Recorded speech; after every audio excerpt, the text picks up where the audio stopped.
Pwede po makipalit sa Sa Diyos. may search.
Okay, game.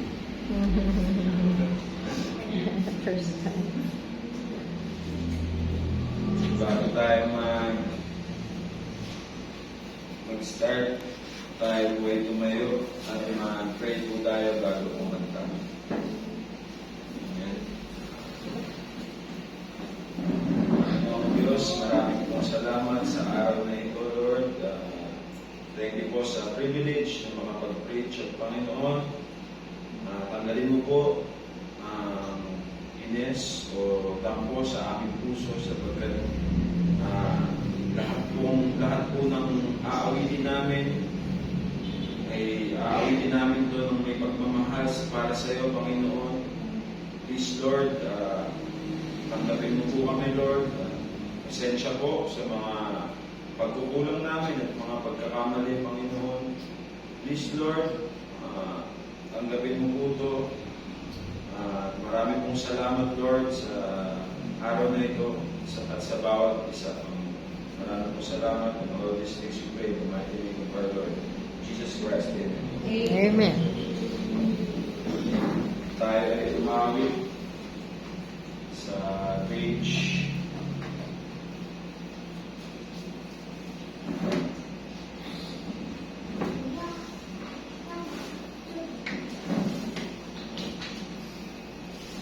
34.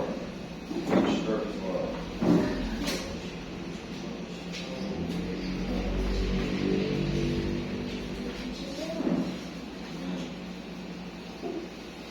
Page 34.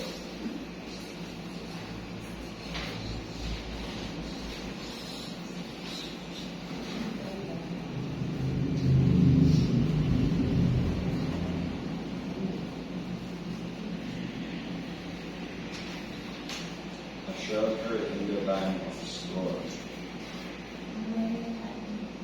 Amen. The Lord's our rock, in Him we hide, a shelter in the time of storm. Okay, first stanza, sing. The Lord's our rock, in Him we hide, a shelter in the time of storm. Secure whatever will betide, a shelter in the time of storm. Oh, Jesus is a rock in a weary land, a weary land, a weary land. Oh, Jesus is a rock in a weary land, a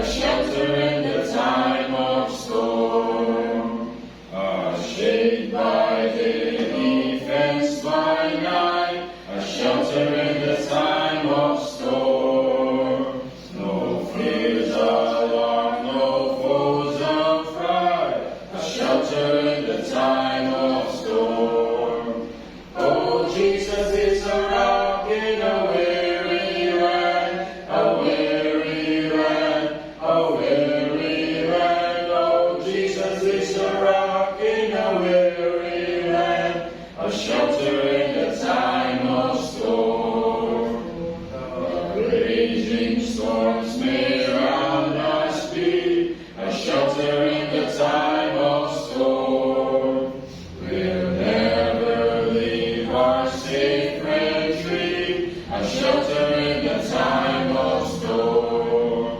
Oh, Jesus is a rock in a weary land, a weary land, a weary land. Oh, Jesus is a rock in a weary land, a shelter in the time of storm.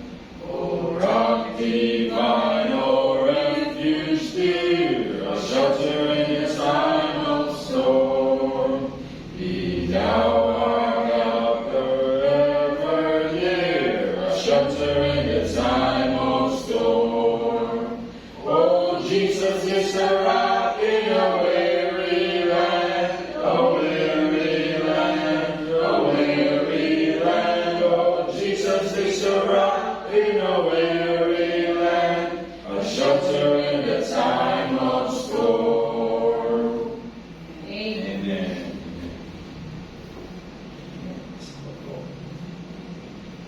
Let's turn our page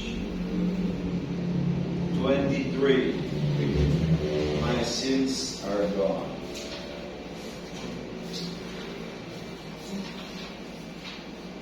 My sins are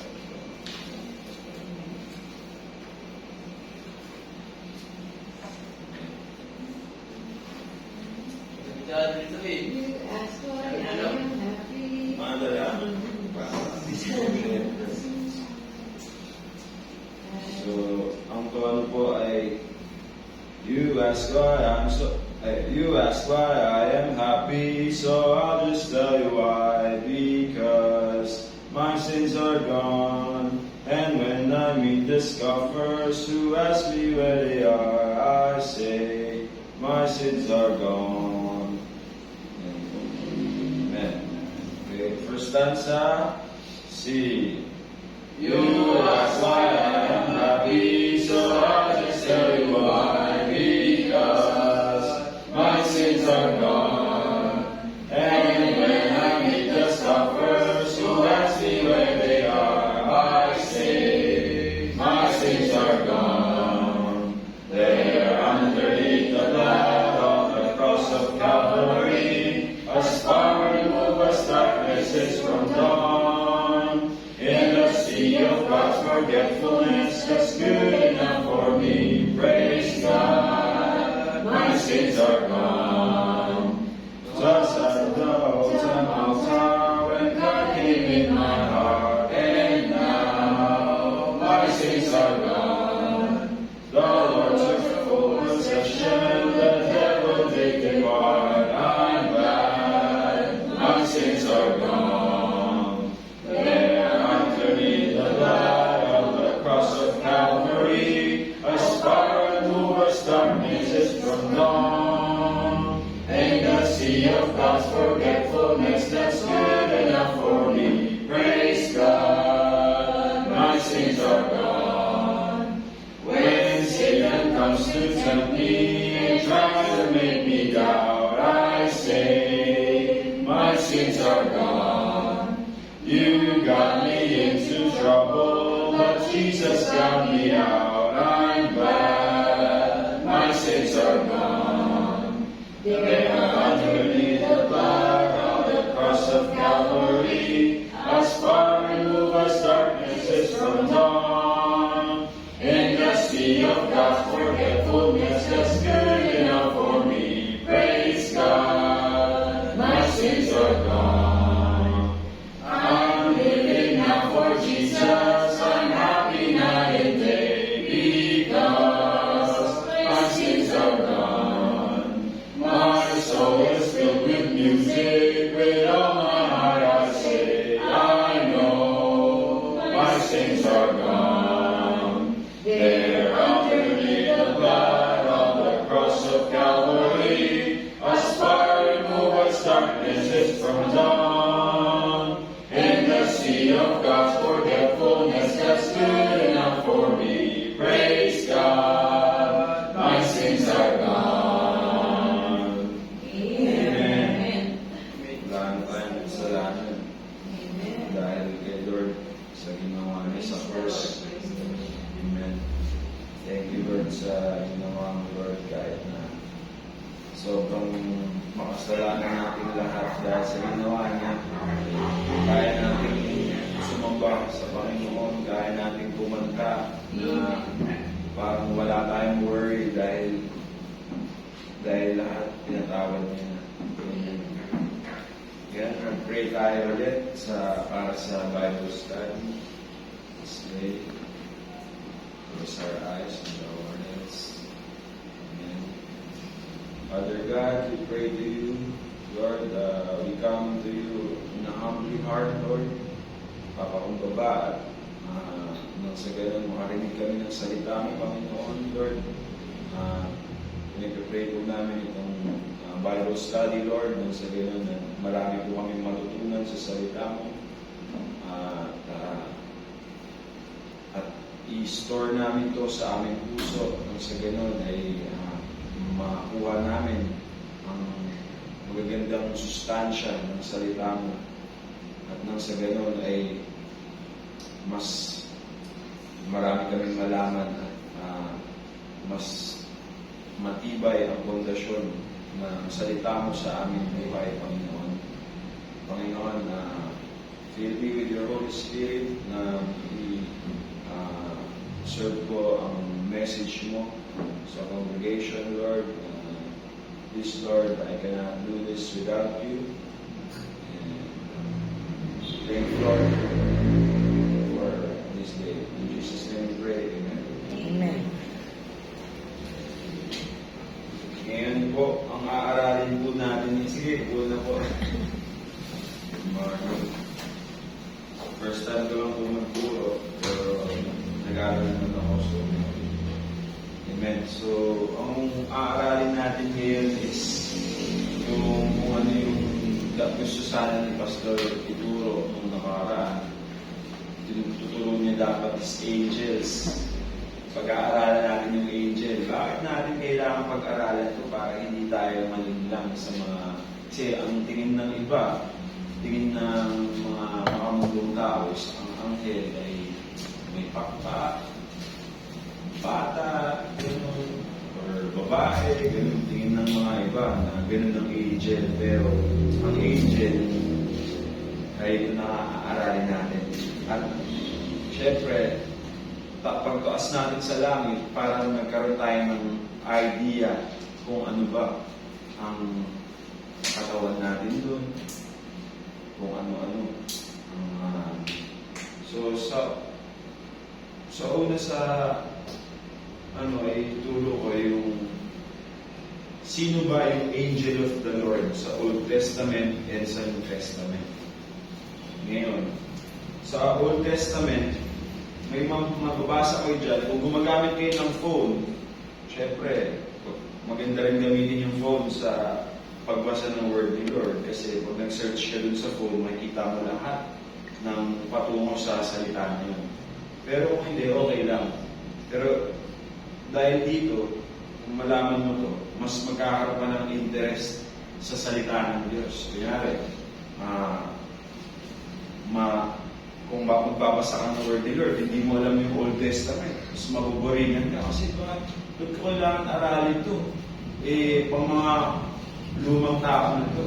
Pero parang magkaroon ka ng courage na magbasa ng Old Testament is nung si Jesus, nung hindi pa siya nagkakatawang tao, hindi pa siya nagiging tao, pumupunta siya sa mundo.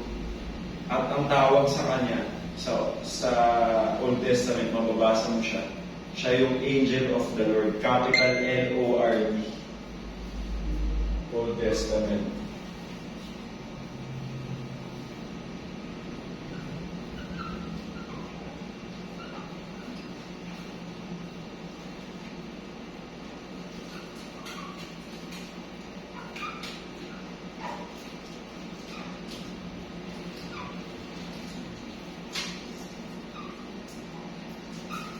Sa Old Testament, yan yung yung pangalan ni Lord, Angel of the Lord. Capital L or R-D. Pero sa mababasa nyo, pag minabasa kayo sa New Testament na Angel of the Lord, na capital L lang, ibig sabihin, yung ibang angel yan, tulad nung angel na pumunta kay Mary at sinabi kay Mary na magkakaroon siya ng ng anak na yun nga si Jesus. Yung umausap sa kanya, ibang angel yun. Angel of the Lord na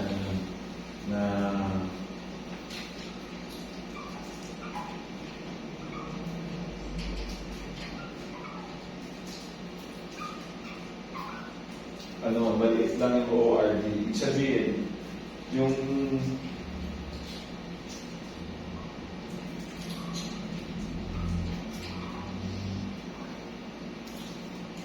at sa New Testament, hindi na angel of the Lord yung si Jesus. Siyempre, nagkatawang tao na siya. Pero, mababasa mo siya sa Revelation na patungo kay Lord is siya, angel of God ang tawag sa kanya. Kay Lord Jesus. Angel of God.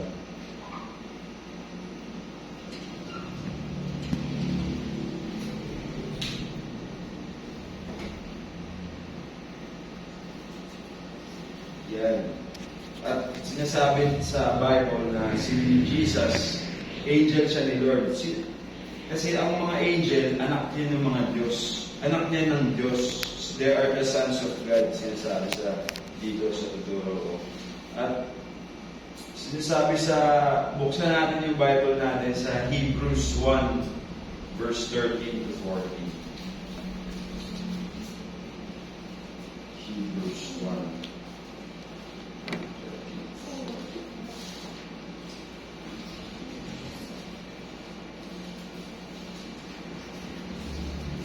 Kami ng Philemon tsaka ng Jesus. Kami ng Jesus tsaka Hebrews. Sabi sa Hebrews 13, Hebrews 1:13. Amen. Sabi dyan, but to which of the angels said he at any time? Sabi doon, sinabi sa isang anghel, said at any time, sit on my right hand until I make thine enemies thy footstool. Eh si Jesus yun, di ba? Yung uupo sa kanang kamay ng Diyos at gagawing aapakan yung mga kanyang kalaban. Di ba? Pag dumating si Lord Jesus, aapakan niya yung mga non-believers. So, sabi doon, but to which of the angels? Ibig sabihin, si Lord, siya? Angel of the Lord siya. Isa siyang angel at isa siyang captain. Sinasabi dito sa Hebrews 2:10. Sa may Hebrews chapter 2, verse 10, nakalagay dyan. For it became Him, for whom are all things, and by whom are all things, in bringing many sons unto glory, to make the captain of their salvation perfect through suffering. Siya ang captain ng mga angel. Kaya sa Old Testament na pag may nabasa kayo na angel of the Lord, na capital L-O-R-D, si pertaining to Jesus yun. And yun. And then, sabi dito sa Hebrews 1 verse 14, are they not all ministering spirits sent forth to minister for them who shall be heirs of salvation? So yung mga angels, ministering spirits, parang kumbaga itong congregation, ministry to. Lahat tayo nagsiserve for the Lord. So yung mga angels, sinasabi dito sa verse 14, are they not all ministering spirits? So yung mga angel, ministering spirits sila. Nag-minister sila sa atin. Ayan, sent forth to minister for them who shall be heirs of the salvation. Tayo yung heirs of salvation. Tayo yung nagmana ng kaligtasan. So yung mga angels nag-minister sa atin para sa Panginoon. Hindi nila tayo siniserve para maging mataas tayo, kundi nagmi-minister sila kung ano yung pinag-pray natin. Sila yung nagsasalba nun papunta kay Lord. Sinasala nila yun sa incense. Mamaya mababasa natin. At sabi sa, buksan natin yung Bible natin sa